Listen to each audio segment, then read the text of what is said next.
Alam mo ba na nang tumakbo si Corazon Aquino para maging Pangulo, buong-buo niyang inamin na wala siyang karanasan sa pamahalaan? Ginawa iyon ng kanyang mga kalaban na pangunahing sandata laban sa kanya.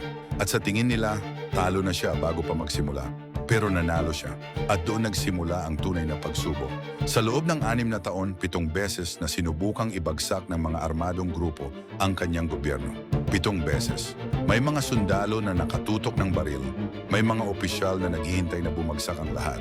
Kasabay pa nito ang marahas na insurhensya ng mga komunista at ang mga sakuna tulad ng Lindol noong 1990 at pagputok ng Pinatubo noong 1991. Hindi siya eksperto sa politika. Alam niya yon. Alam ng lahat yon. Pero bawat beses na sasalakay ang mga kumukontra sa kanya, babalikwas ang taumbayan para ipagtanggol ang demokrasya.